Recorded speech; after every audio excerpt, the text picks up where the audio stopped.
Reka ngusuhuze kandi mwifurize ibyiza ukurikiye Primo Media Rwanda muri aka kanya. Nitwa Ndayisenga Clement, ariko ntabwo ni njyenyine, ndi kumwe na Ndayisenga Pierre Chanel Trésor. Harya itonde niriye. Ndayisenga Trésor Pierre Chanel Jean Pezeskian. No turajya no mu burasirazuba bwo hagati twongera perezida wa Iran. Amazina ko baye menshi, siko ruta yashoka arigira menshi. Umeze neza ariko nta kibazo. Ndashima Imana, nawe nizere ko umeze neza. Nanjye nta kibazo. Hawuzinga ibyivuga ni nabyo biri mu ntimatima. Hari igihe biba bibura.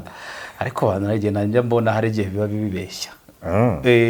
Hari igihe umunyarwanda avuze ngo akuzuye umutima gasesekara ku munwa, ariko hariho abantu muri iki gihe yahuye n'imbuga nkoranyambaga zaziye batwereka ibyiza gusa, ariko ugasanga inyuma hari ibindi, ariko nta kibazo ngewe. Tugiye kwitsare nkuko bisanzwe mu burasirazuba bwo hagati. Hariyo inkuru nyinshi ariko siho gusa, kuko n'intambara hagati ya Ukraine n'Uburusiya iracyakomeje, aho Ukraine irimo itakambira Leta Zunze Ubumwe za Amerika by'umwihariko Trump ati twigigire Putin tureko twahagarika intambara. Ese birashoboka? Trump yavugaga ko yayihagarika mu gihe cy'amasaha 28, ariko umwaka n'igice urashize, imyaka hafi 2. Yego, ese byagenze bite? Ese bifitiye ubushobozi uyu munsi? Mu gihe ku rundi ruhande kandi Amerika avuga iti uwo ni Trump ati Iran sinyizeye ko ari igiye kunyivugana, ati n'umuhora wa Hormuz nitwe turi kuwugenzura. Aravuga ibyo nyuma yuko hari amato yavuga ku cyambo cya Oman ajya ku cyambo cya Iran akaraswa na Leta Zunze Ubumwe za Amerika. Ese uku guhigana ubutwari kugenzura umuhora wa Hormuz bivuze iki mu gihe haburi iminsi 4 gusa ngo ya masezerano yasinywe ku ya 17 Kamena abageze ku musozo, kuko ari bihaye iminsi 60 yo kuba bageze ku masezerano ya nyuma? Ubwo byagombaga kurangira kuri 17 z'ukwezi kwa 8. None ubu ngubu impande zombi ziracyitana ba mwana. Hari ingingo nyamukuru ziri muri amasezerano zitarubahirizwa, nazo Iran ishingira higira ibyo isaba. Ese byo nyuma y'iyi minsi 10 cyangwa se amezi 2, nyuma ya 17 hari igishya abantu bakwitega? Tugiye kureba nuko umurongo w'urugamba uko byifashe Trésor, kugira ngo abantu bamenye ngo biba bimeze bite, kuko bukeye nuko bwije mu burasirazuba bwo hagati, naho Amerika, Uburusiya, Ukraine hagenda havugwa byinshi nk'uko bivuze. Ndagushimiye cyane kuri introduction ukoze. Mbere na mbere kugira ngo umuntu wenda asobanukirwe neza nuko twahera wenda kuri evenements zabaye kuri uyu munsi, ku munsi w'ejo. Yego, ni ku munsi w'ejo w'itariki ya 12 z'ukwezi kwa 8, aho mu gihe twari tuzi ko harimo agahenge n'ibiganiro, ariko bagira gutya bagakozanyaho ikimenyimenyi. Ubu ngubu turimo turavuga ubwato bw'abanyapanama bwageragezaga kugera ku cyambu cy'abanya-Iran, bwarashwe n'indege y'akajugujugu y'abanyamerika, ubwo ni CENTCOM, ariko igice cyayo cyo mu kirwanira mu kirere baburashe, ndetse yemwe babuteye yatumye bufatwa n'inkongi y'umuriro. Hanyuma babubuza kugera ku cyambu. Ni mu rwego rwo kwerekana ko Leta Zunze Ubumwe za Amerika nazo zigifite blockade cyangwa se blockade hariya muri Hormuz, kubera yuko baravuga ko aribo bafite control total, niko Leta Zunze Ubumwe za Amerika zivuga, ndetse Trump yabivuze ku munsi w'ejo bundi, hashize iminsi 2 abitangaje mu bitangazamakuru by'abanyamerika, yaba Fox News n'ibindi bitangazamakuru. Ariko noneho yongeye no kubitangaza uyu munsi kuri Truth Social. Yego, aravuga ati muri Hormuz turahakontrola 100 kurindi.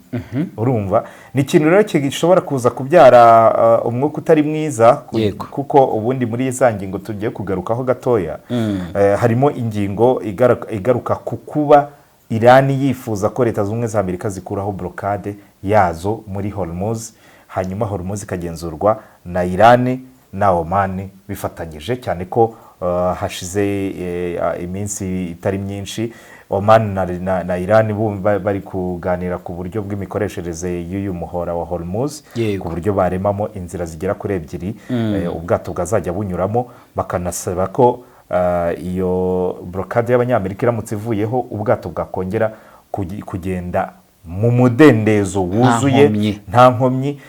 Ibi ngibi biragaragazwa n'imibare. Imibare irerekana ko mu gihe mbere y'intambara amato yanyuraga muri Hormuz yari hagati y'130 n'140. Yego. Ubu ngubu hasigaye hanyuramo ubwato 8 ku munsi w'ejo ndi kuvuga ku itariki ya 11 ubwo hari ejo bundi. Yego. Haciyemo amato 8 yonyine kwa kabiri w'iki cyumweru. Haciyemo amato 8. Urumva uko guhananuka k'umubare w'ubwato. Mu kanya gato turaza kureba n'uburyo za baril, umubare w'amabaril cyangwa se ingano ya peteroli yahanyuzwaga nayo yarindimutse muri uyu mwaka rwose iri kumanuka cyane ugereranyije n'iyo yatambukaga mbere. Urebye rero ubundi intambara igitangira bari bagihanyanyaza ubwato bukinyuramo, Iran igishyiramo imiyaga mu gakeya hakanyuramo ubwato bugera nko ku 130, ariko ubu ngubu moyenne yari ubwato bugera kuri 14 byibuze buri munsi. 14 buri munsi, none byageze kuri 8. Yego. Ubwato 14 buvuyeho ubwo havuyeho ubwato 6. Yego. Bisobanuye ko biranashoboka ko intambara yongeye kukubura, kubera yuko ibimenyetso turi kuvuga aha ngaha biraganisha ku kuba agahenge kamaze ngo iminsi igera kuri 56 gutyo. Byatekerezwaga ko karangizwa n'amasezerano noneho ya burundu y'ubwumvikane, ariko siko bimeze. Ahubwo turimo turabona ibimenyetso biganisha ku kuba bakongera kubura imirwano. Impamvu ndi kubona ko ari uko bishobora kumera nuko nyuma yaho turi kubona fragilité mu bigendanye n'ubwumvikane hagati y'ibihugu byo mu kigobe, bishingiye nanone kuri uyu muhora wa Hormuz, ariko nanone bikanashingira ku muhora wundi wo muri Babel Mandeb. Aho ngaho ni mu kigobe cya Aden, ubu batangiye kwinjira noneho mu nyanja itukura. Iran ifite abaproxy bitwa Abahuti bakorera muri Yemen, Hamas muri Palestine, yego, na Hezbollah muri nkundira rero nibande kuri Yemen, kubera ko Abahuti uyu munsi turavuga ko ejo bagabye igitero nanone muri Babel Mandeb. Yego. Barasamo ubwato bw'abanya Arabia Saudite. Ni nyuma yaho hashize mu kwezi kwa 7 ku itariki ya 20 bafatiye ambargo ubwato bw'abanya Arabia Saudite. Kandi ubwo urumva iyo tuvuze ngo Abahuti bakoze ikintu, Iran ibi bifitemo uruhare. Yego. Tukabona Iran n'ubundi yari ishyigikiye ukwihuza kw'igihugu cya Arabia Saudite n'igihugu cya Turkiya ndetse n'igihugu cya Pakistani muri amasezerano yo gutabara na gisirikare. Yego, bayise amasezerano y'Imaka, ko ariho bayasinyiye. Urumva ubwo rero twatekerezaga ko byibuze hari ubworoherane bwabamo. None iyi frappe yo yanapfiriyemo abantu bagera kuri 6. Ubwo bwato bw'abanya Arabia Saudite bwapfiriyemo abantu bagera kuri 6, ariko Arabia Saudite nyuma yo kubona ko umuhora wa Hormuz ufunze, bari barashatse gukonturuna cyangwa se gukwepa ibyago byo muri Hormuz, bagahita bizamukira muri Babel Mandeb. Bakanyura muri Yemen. Yego. Iran ikoresha Abahuti kugira ngo yerekane ko mubagote mubabuze kugenda, nabo babura amahitamo baze kudushaka. Kandi Arabia Saudite iracyambaye lebo cyangwa se ibirango by'uko ari abaproxy ba Leta Zunze Ubumwe za Amerika. Ntago birarangira. Nuko nguko rero byifashe. Ariko none nagira ngo uhite utugira noneho kuri ntuza kuri iyo agenda. Ni ibiki bitaratungana kugira ngo tugere ku masezerano? No kuvuga ngo aya masezerano urabizi ko yarakubiyemo ingingo 14 zagombaga kwitswaho cyane, ariko mu zigarukaho cyane za iyo MOU yasinywe kuri 17. Yego, bakasinyira muri Pakistani, ariko ingingo igarukaho cyane ni ingingo ya 5 n'ubundi ijyanye n'uyu muhora wa Hormuz twari twinjiriyeho. Yego. Ninde ugomba kuwugenzura umuhora wa Hormuz? Kuko Iran yo ivuga ko yagombye ko ari igenzura uyu muhora wa Hormuz, ariko wabonye ko nyuma y'amasezerano yashatse kuntu yinjizamo na Oman kuko bahuriyeho, kugira ngo bizajya bikorwa bititirirwa Irani yonyine. Yego. Iravuga iti mu gihe twagira n'amasezerano rero na Oman n'igitutu twebwe gishobora kutuvaho twebwe twenyine kuko twamaze gusinyana na Oman, nta muntu wundi waza guca kuri Oman ngo ayitambike umugambi wacu. Iyo ngingo ya 5 rero na n'uyu munsi niyo ikomeje kugenda igarukwaho kuko Leta Zunze Ubumwe za Amerika ziti tugenzura umuhora wa Hormuz 100%.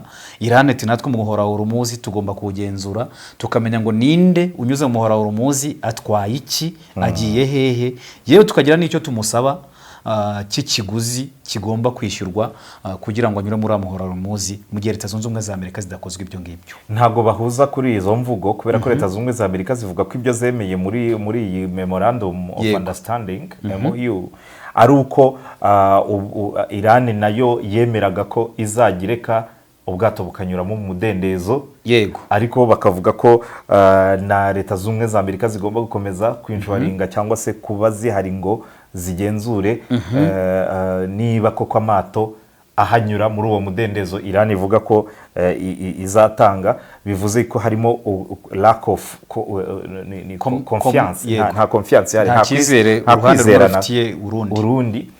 Mu gihe Iran yo ivuga iti aha hantu ni sovereignty yacu twebwe na abantu bonyine twakumvikana n'abanya Oman kubera ko ubu aya mazi turayasangiye. Urumva Leta Zunze Ubumwe za Amerika weho urahari ngo umare iki kandi wavuye kanarangi wowe kuri wo mu birometero ibihumbi 10 na bingahe, ibihumbi 8 cyangwa 9 uvuye aha ngaha, aya mazi akureba hiki? Leta Zunze Ubumwe za Amerika zikavuga ngo aya ni amazi mpuzamahanga kandi natwe igisirikare cyacu kimeze nka polisi y'amahanga, nubwo batabyerura ariko ni muri ubwo buryo baba bavuga bati aba ariye bacu muri aka karere twabasezeranyije ko tuzabarinda, niyo mpamvu turi aha ngaha. Iran iti ibyo ntago tubyumvikanaho. Mbere na mbere banavuze kuri fees cyangwa se amafaranga, igiciro cyo kunyura mu muhora, na RGC yanagishyizeho n'ubundi ikigenda ibishyuza kandi bakishyura muri cryptocurrency. Yego. Ibyo rero nibyo Leta Zunze Ubumwe za Amerika zumvikanye nkaho zitabyishimiye kuko ngo abanya-Iran bahita bakira mu buryo buhambaye kandi ntabwo Leta Zunze Ubumwe za Amerika zibyemera. Ejo bundi umunyamakuru yabajije Donald Trump.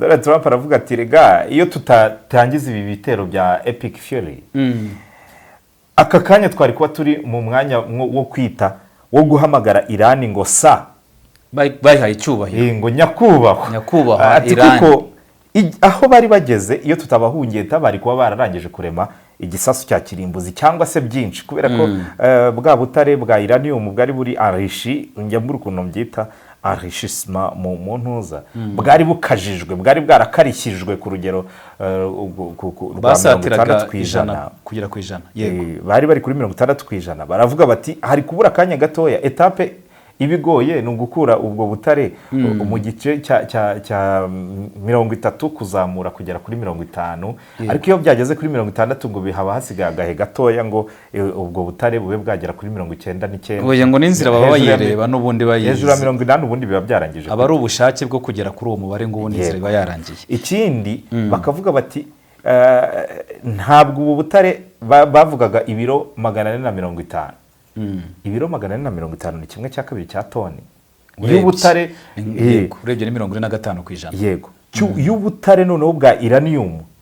Uranium akantu kangana gutya gashobora guturitsa umudugudu wose. Yego. Urumva kubera uburemere, kubera nyine radioactivity yayo. Bakavuga bati rero ibyo biro byonyine byari kuvamo ibisasu bya kabambe, urumva bya kirimbuzi bitari munsi y'10. Yego. Niyo mpamvu rero Donald Trump avuga ati tugomba kubaca intege, ni nayo mpamvu twashyizeho n'ibihano byo gutuma batagurisha za peteroli zabo, ubwo turahita tubireba mu yindi ngingo. Urumva kugira ngo tubahungete tubabuze amaburaburizo yatuma bisuganya ngo bareme ibyo bisasu tuvuga. Yego. Uwo muhora wa Hormuz nabyo byanatumye n'urujya n'uruza rugabanuka kubera kutumvikana kuri icyo cyemezo no kuri iyo ngingo ya 5 muri izo 14, kuko raporo agiye hagaragara kuwa mbere tariki ya 10 Kanama 2026 igaragaza ko amato 6 yonyine ari yanyuze mu muhora wa Hormuz, mu gihe imbere y'intambara umubare wanyuragamo ku munsi yari 140. Urumva rero ni ikibazo twajya no 140 ukaza kuri 6. Ibaze ko noneho ikigo cyitwa International Energy Agency cyo kiragaragaza ko muri raporo yacyo kirerekana yuko ubu ngubu umusaruro cyangwa se ingano y'ibitoro byahanyuraga bigeze kuri miliyoni kutugungura miliyoni enye n'ibice bitatu, ubwo n'ibihumbi magana atatu byavuye mu gihe gitoya cyane, byari bimaze gutakaza mu kwezi kumwe batakaje bahagabanyutseho miliyoni 3.7. ni ukuvuga ko mu kwezi gushize mu mwaka ushize, ni mu mwaka ushize, ntabwo ari mu kwezi kumwe, mu mwaka ushize wa 2000 ubwo na muri Nyakanga 2025, Nyakanga 2025 hacagamo miliyoni 8, miliyoni 8 z'utugunguru. Yego, none ubu ngubu hari gucaho miliyoni 3.3, miliyoni 4.3. bakanavuga ko kugabanuka kwa miliyoni 4.3 cyangwa se 300 y'utwo tugunguru tunyurwamo buri munsi ari igabanuka rya 4%. 4% ugereranyije nuko biba bisanzwe mu bihe by'amahoro nta nkomyi cyangwa se umwuka mubi. Ubwo bigabanya 4% kuri peteroli ijya ku isi inyuza amaho ngaho, kuko uvuye kuri miliyoni 8 zanyuragamo ukajya kuri 4.3, urabyumva ko ari hafi 50% by'iyo ngano yagabanyutse. Iyi 4% turi kuvuga ni igabanyuka ry'igitoro cyajyaga ku isoko mpuzamahanga ry'igitoro ku isi hose. Ni n'ibintu rero twumva ngo ni 4% ni gatoya, ariko ibi bihungabanya isoko rusange kubera ko iyo bizwi ko supply iri kugabanuka, ayo makuru y'ubwayo abantu bazi ibyitwa stock exchange ndetse n'ibyitwa trading bacuruza amakuru, dushobora kuvuga ngo umuhoro urafunze, nibyo Trump avuga, tubona buruse yahise ishita cyangwa bikamanuka. Yego, urumva rero iyo ngingo niyo ikomeje kuba ingorabahizi muri rusange, ariko igahita ikurura n'izindi ngingo zindi, kubera ko uhita usangamo n'ingingo ya 10 nayo yakomeje kuba ingorabahizi muri izo ngingo. Ingingo ya 10 yo ko ari ugucuruza peteroli n'ubundi cyangwa se peteroli kwemererwa kwa Iran, ko bakwemerera Iran ko icuruza peteroli yayo mu buryo busesuye. Ubu ngubu berega abantu bagura peteroli muri Iran, kuva na kera ibi bihano bimaze igihe kinini, bayigura kuri Marché Noir, ni nka Marché Noir, kandi abayigura yo n'ubundi abenshi cyane n'ubundi ni za super power nka Amerika, kuko nk'Ubushinwa buravuga ati se twego turendwa kugura peteroli gute. Urumva rero abantu utapfa kwitambika. Ubuhinde, yego, Ubushinwa ni nabo benshi ku isi muteranye ibyo bihugu, yego, nabo Pakistan nayo ni ntuzarega ni puissance mondiale kirimbuzi barazifite. Yego, urumva niba abantu utapfa kuyegayeza. None iyo peteroli bayihuzaga noneho nikurwaho ry'ibihano. Yego, nuvuga ngo nubundi iyo peteroli turakure kuyicuruze tugukureho n'ibihano, hanyuma ukomeze gucuruza nta nkomye. Iyi ngingo nayo ntabwo yagize igerwaho. Iya 10 rero iregerana cyane n'iya 11 kubera ko ivuga ko amafaranga n'imitungo yose yafatiriwe ya Iran nayo muyirekura. Ahangaha bavugaga ko bigeze kwemeranya muri iyi memorandum, baravuga bati twaba turekuyeho miliyari zigera kuri 25. Yego, tukarekura igice tugisinyana, tukaba twarekura 1/2 cyayo ngayo, andi tukazarekura nyuma. Ariko nta ruhande na rumwe rwigeze ruvuga niba ayo, uretse Qatar yonyine yatanze miliyari 6. Yego, yavuga ko igomba gutanga 12 ukora icyiciro cya mbere 1/2 nyine cyo kwerekana ko ayo masezerano ari seriye. Yego, ko bayashyira mu bikorwa, batanga 1/2 nanone nako kize 12 zonyine muri aya masezerano. Ariko nanone iyi ngingo nubwo Iran itashyize muri izi ngizi zagoranye, ntabwo umuntu yasigana yindi noneho yo gusana ibyangiritse, kuko Leta Zunze Ubumwe za Amerika zemeye gutanga miliyari 300 z'amadolari Leta Zunze Ubumwe za Amerika, ariko za Amerika gusa na bya bihugu by'inshuti zayo, ariko noneho bakaya Iran kugira ngo isane ibyangiritse. Ariko wabonyeje wundi Trump avuga ati ahubwo noneho natwe turi gusaba indishyi Iran. Trump yanavuze ikintu gikomeye, aravuga ngo harya ibyo twabivugiye, twabyemeranyije ko mu biganiro byose twagiranye no mu masezerano y'integuza twasinyanye, ntabwo twigeze tuvugana ku bintu byo kubishyura ngo ibintu ngo twangije mu ntambara. Atari icyo gitekerezo ndacyubashye, ati ni agatekerezo keza, mwibukije ko nanjye nshobora kubishyuza. We aranishyuza indemnité z'ibyakozwe byose mu myaka 50 ishize abamora bari ku butegetsi, kuva muri 79 imyaka 47.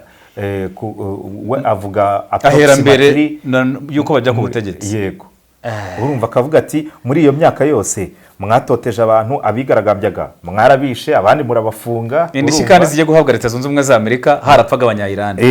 leta zunze ubumwe za Amerika kandi zikaba n'abanyabwenge cyane ku buryo izo miliyari 300 zaravugaga ngo kubera ko rero iyi ntambara yari iri mu nyungu z'abambari bacu bo muri iki kigobe bazadufasha kuyishyura. Yego kandi noneho nibo bari kugerwaho ingaruka nanone mu buryo buri direct. ba Arabia Saudite, ba Kuwait, ba Bahrain, Jordania, Katari na Jordani, Emirates zunze ubumwe z'Abarabu. Yego ati mugomba guteranya tukareba ukuntu twishyura iyi ntambara ibyo twangijemo. Ariko ibyo ngibyo bariya bo mu kigobe bakavuga bati no mutwiciye isoko kuko nka Katari icuruza ubukerarugendo cyane. Yego ndetse n'ubumwe bw'Abarabu, Emira Arabini, urumva nabo bacuruza ubukerarugendo cyane n'isoko mpuzamahanga rya Dubai. Kandi hari igihe cyahashize nk'ukwezi kose Dubai itagendwa. ubukerarugendo bwarahagaze. Hari n'abantu batashye bakoragayo business. Fata Qatar Airways is one of the mega companies mu bwikorezi bwo mu kirere. Yego ukavuga ngo ikirere cya Qatar kirafunze ngo by'icyumweru kimwe tayari ubu bahombeje amamiliyari cyane. Warangiza ukavuga ngo ubukerarugendo bwakorerwagayo nabwo buba buhagaze. Hariho ubukerarugendo n'abantu bakoraga ibijyanye na serivisi zo kohereza ibicuruzwa bitandukanye mu bihugu bitandukanye, abenshi baratashye. Yego kubera ko kugeza n'uyu munsi ntabwo ibintu byari byongera gufata irange uvuge ngo hagati ya leta zunze ubumwe za Amerika na Iran aya masezerano niba barihaye iminsi 60 ikabigiye kurangira nta cyagezweho, kuko n'ubundi ingingo ya mbere ubundi y'amasezerano agiye gupfa akenshi ahera no ku ngingo ya mbere. Nubwo Iran itaza n'ingingo ya mbere muri ibi ngibi, ariko ingingo ya mbere yari kuvuga ngo nuguhagarika ibitero no kubaha ubusugire bwa buri gihugu. Yego iyo ngiyo niyo yahise yicwa kugeza na magingo aya ngaya. Muri iyo minsi 60 habayemo ibitero byinshi, na byari byabaye iminsi 13 ikurikiranye mu kwezi kwa Nyakanga. Twibanze rero kuri side cyangwa se ku ruhande rusa naho ruri kugaragaza ibitameze neza, ariko nanone hari n'urundi ruhande twavuga ko rutanga icyizere, kuko leta zunze ubumwe za Amerika ntizihakana yuko bategereje kugirana amasezerano. Ndetse Donald Trump kuri Truth Social yaravuze ati abanyayirani bari kudusaba ko twagera ku masezerano nubwo banga kubivuga mu ruhame, ariko mu ibanga rikomeye baba banyuze mu gikari bakabidusaba. Nubwo nagaruka imvugo ye nanone banze imeze nk'iyo mu burengerazuba bw'u Rwanda kuba wayikomeraho, kuko aragaruka akavuga ati ariko n'ubundi abanyayirani simbizeye. Ibyo ngibyo nanone biragendana na cya gitero twagarukagaho ku munsi w'ejo ngo bari bikanze ko Donald Trump yagombaga kuraswa avuye mu nama ya OTAN muri Ankara muri Turukiya, akavuga ati abo bantu bakize kuri nimero ya mbere yabo bagomba kurasa. Urumva twabizera gute? Ntago bizewe. Kandi urebye n'umwuko hari koko, kandi barabivuze mu BBC yabyanditse, baranabivuze mu guherekeza Ayatollah, baravuze bati bitinde bitebuke tugomba kwihorera. Yego ntabwo rero n'ubundi Trump uri ku ruhembe yabura kugira n'izo mpungenge. Ibyo bintu rero birerekana yuko rwose aya masezerano ari kubura iminsi 4 ngo abe yashyirwaho umukono cyangwa se apfe burundu. Yego wabishyira no kuri biherutse gutangazwa n'umujyanama namwita ni nk'umwambari Somambike w'umuvugizi w'inteko ishinga amategeko. Yego Garibaf, umwunganizi we cyangwa se umujyanama we niwe witangarije rwose muri video avuga ati Donald Trump ntago azigera abona twebwe dusinyana nawe amasezerano y'amahoro, tuziyeranja tubisunike kugeza mu kwezi kwa mbere kwa 2029 ave ku butegetsi. Twasinyana wenda n'undi utari we, ariko we yaratubabaje bihambaye ku buryo ntago tuzigera dusinyana nawe. Hari n'abagaragazaga ko Trump intambara uko yayiteza atari ko yayibonye, ndetse ko Iran uburyo yagaragaje no kwihagararaho bigoranye no kuba amasezerano yagerwaho, kuko nta ruhande na rumwe rwari rwacika intege. Mu gihe umuntu acitse intege ku murongo w'urugamba bimukururira kwemera amasezerano mu bikorwa nubwo yabatayemera ku mutima. Yego iki kintu rero kiranagendana ariko n'ibitekerezo byo ko wakwibaza uti ese abanyayirani ntibaba bashaka kubabaza Donald Trump mu buryo buri indirect, ko bakomeza kumuhombya cyane.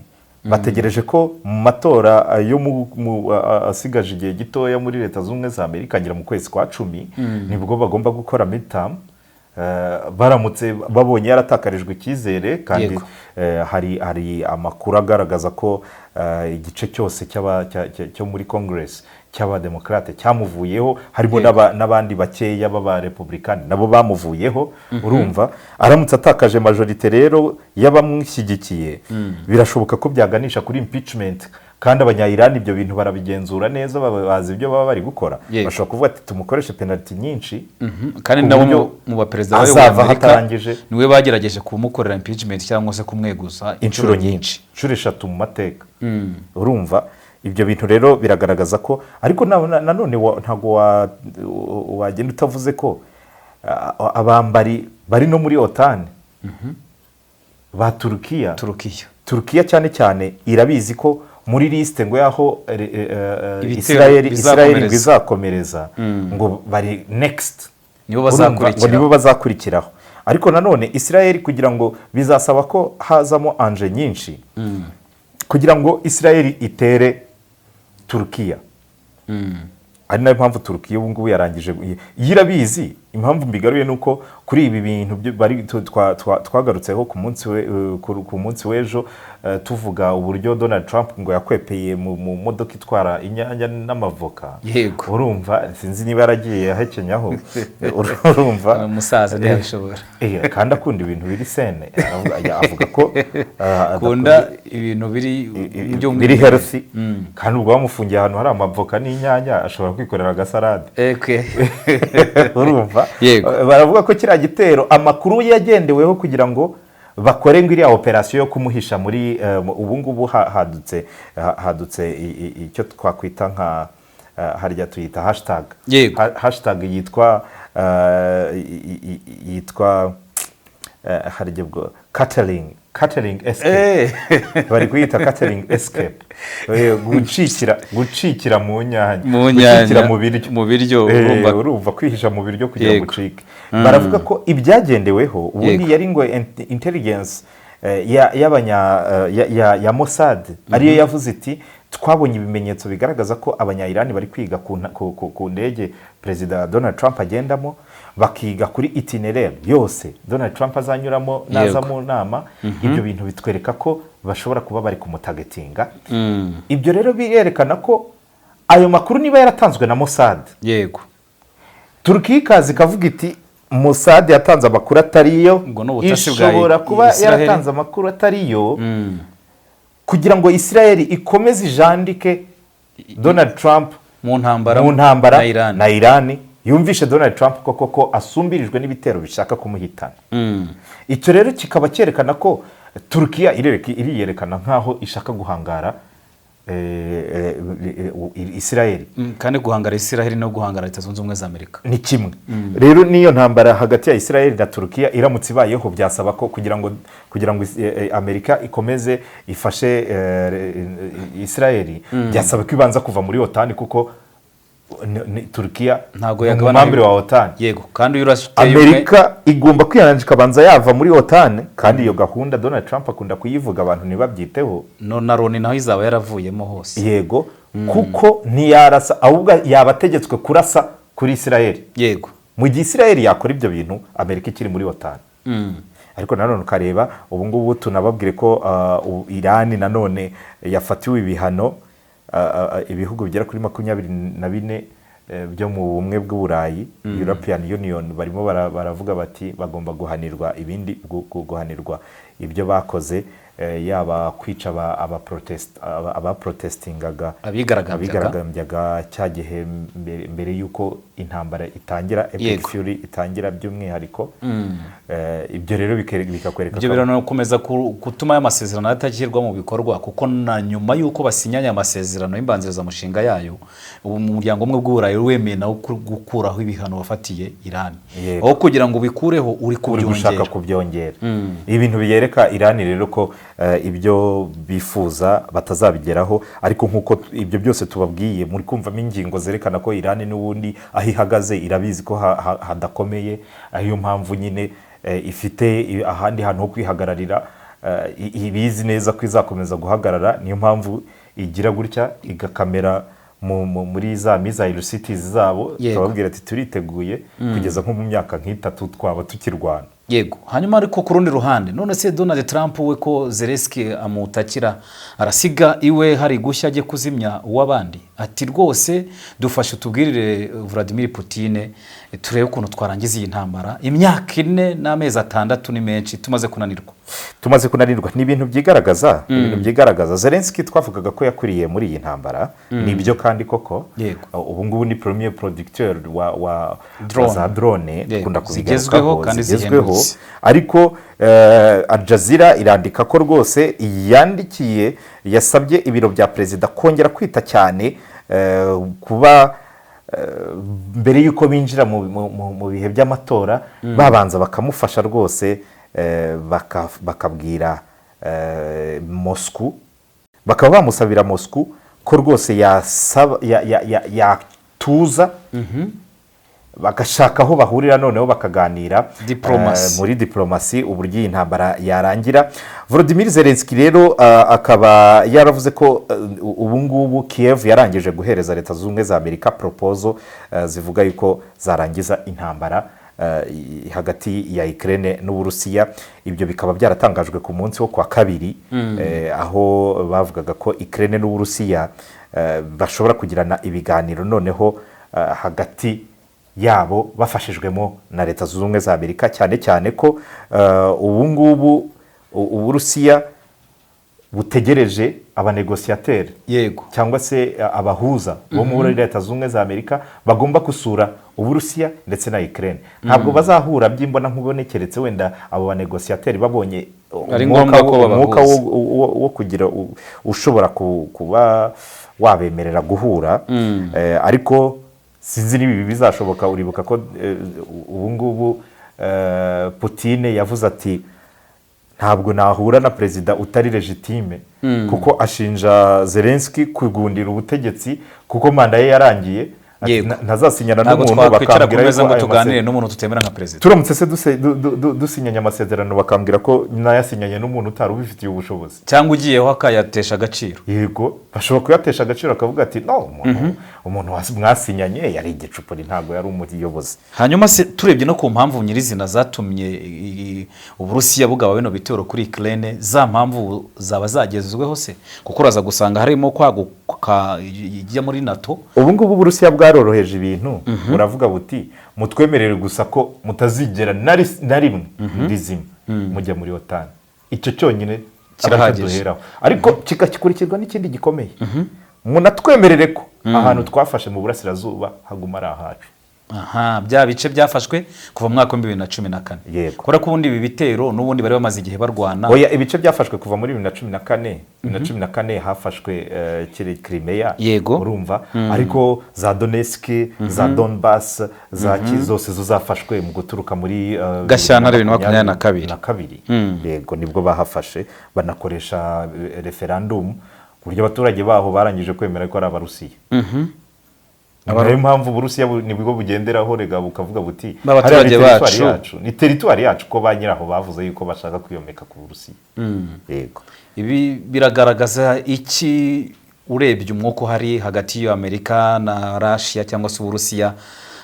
Trump aracyafite ubushobozi, yavugaga mu ntangiriro rwose yiyamamaza ko afite ubushobozi bwo kurangirana intambara mu masaha 28, ariko ajya navuga ko yarangije intambara 8.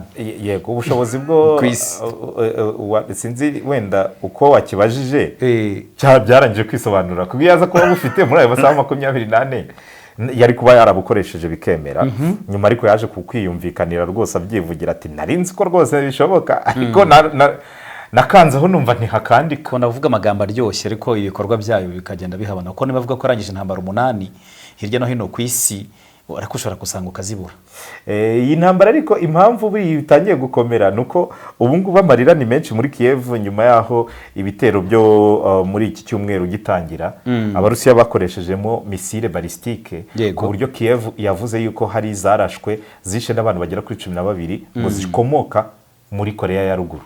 Kandi ibi amakuru yo muri Korea ya ruguru ntabwo dukunda kuyavugaho, ariko iyo tubonye Rocketman, ngewe mwita Rocketman uza Kim Jong Un nyiri igipenke cye gisutsu, yego yanyira amapate bitewe n'amapantaro yiyambarira, ko nabonye ari gutyaza n'ingabo, yarari kuvuga ati rwose ngewe ndohereza misile nyinshi mu Burusiya, ariko na Iran nibinsaba nzaboherereza misile imwe yonyine ifite ubushobozi bwo guhita isibanganya Israel ku isi, ku ikarita y'isi. Niyo muntu wenyine ku isi wemerewe kuvuga ibyo bintu, kuko ibyo byo kuvuga ariko nta n'abajya bamusubiza ubanza batinya kujya muri duel no magambo, ko nabona ntabwo ari ikibazo cyo kutamusubiza, baramuzi ko yarangije kubaka strategy yuko iyo abishatse aba umusazi, abishaka ariko abazi ibyo arimo, nyine ababishaka ni umuntu wundi uzi ibyo arimo, kuko iyo aganira na Xi Jinping baganira umugabo ku mugabo, kandi ibintu biri ku murongo. Buriya bundi ntabwo byemewe. Xi Jinping avugana gute ajya gusura Korea ya ruguru Pyongyang gute, ajyayo inshuro nyinshi, yego na Kim Jong Un ajya muri Peking inshuro nyinshi, urumva n'Uburusiya bareshanje, izo ni puissance mondiale, nta kintu bashaka no kubaka coalition ikomeye cyane y'ibyo bihugu, ari nk'Ubufaransa bugiyeyo Macron yaza gusobanurira abanyaburayi, ubwo se byamugwa amahoro? Ntabwo byamugwa amahoro, ariko ibyo byerekana imbaraga ari ibyo bihugu bwabyo bifite kimwe kimwe. Yego ibyo rero birerekana ko ubu ngubu niba yatangiye gufasha Putin, ntabwo ari ubwa mbere yigeze no kohereza kuva 2014 na 2024 amakuru agaragaza ko yohereje abasirikare ibihumbi 14. Zelensky ejo bundi yararimo aravuga ati mudufashe kuko twabonye amakuru agaragaza ko Korea ya ruguru igiye kohereza abasirikare ibihumbi 50, ariko noneho Korea ya ruguru nabonye yarazanye indi turufu nshya, kuko ivuga ko ishaka kohereza abasirikare mu rwego rwo kubatyariza ku rugamba mu Burusiya. Twabonye ko imwe mu iturufu zituma abasirikare bitwa ko bakomeye nuko baba barwana, nuko baba bararwanye bafite, none bakavuga ati nitujyana twajyanye izo misile zacu twamaze kumenya ngo ziri ku ruhe rwego, intege nke zacu ni zihe, imbaraga zacu ni zihe, imyitozo yacu ni yihe, ubutasi bwacu ni ubuhe, abasirikare bacu twabanagura gute kugira ngo ariko nanone mu ntambara nk'iyi ngiyi tugomba kwemera ko iyi ngiyi ishobora no gukoreshwa nka strategy yo kuyobya uburari, kubera ko twarabibonye ko capacity ya Ukraine yo gukubita mu Burusiya nayo yiyongereye cyane ku buryo bari gukubita mu bice rwose usanga by'imbere mw'imbere atari hafi y'umupaka ngo uvuge uti banosheho, barinjira neza bakababaza umurwa mukuru hafi, no uvuze ngo ibitero byahitanye abasirikari bakomeye b'Abarusiya, biba ari ibintu byateguwe bihambaye. So bashobora kuvuga bati turimo turasaba ko leta zunze za Amerika zidufasha kuduhuza n'Uburusiya, ariko nta hantu bihuriye no kuba watekereza ko Ukraine iri burekeraho kurasa mu Burusiya, cyane ko nabo basirikari turi kuvuga ngo b'Abanyakorea ya ruguru bashobora kuza, abenshi bagera hariya bakabanza kubona interinete ngo bakareba udutsi ngo byagiye mu bintu biri aho ngaho byo mu majyepfo, twari twarahombye kabisa, ibintu byiza yewe, ariko nabo ngo bahugiye muri ibyo no gukubitwa ku rugamba bijyanye, barakubiswe by'igihe gitoya ariko bamaze gusobanukirwa batangira kuko nibo birukanye abanya-Ukraine muri Kursk, nibo rwose credit barazifite, yego hapfiriyemo bakeya kubera kubura concentration, yego nta rugamba rega rutabura nta ruhande rwabura casualty, yego nuko byifashe ubwo ngubwo wenda abantu batahanayo, yego naho amakuru y'abari menshi bwakwira bugacya ubu na mbere yuko tusoza ubu habaranda baje, ariko tugenda tuyagaruka mu bindi biganiro bitandukanye. Reka ngushimire Trezor kuba rwose dufashije kugira ngo tubwire abadukurikira uko byifashe mu burasirazuba bwo hagati naho mu Burayi n'uburengerazuba. Ndabashimiye nanjye kandi nkomeze nshimira abadukurikira batwereka umusada, amakomentari yanyu, ama-likes ndetse n'abakomeje gukora subscribe, mukomeze musubscribe kuri Talks, yego TPC Talks ndetse no kwa Primo Media Rwanda, naho turabikeneye, reka dukure dukomeze dusangira amakuru yo hirya no hino ku isi.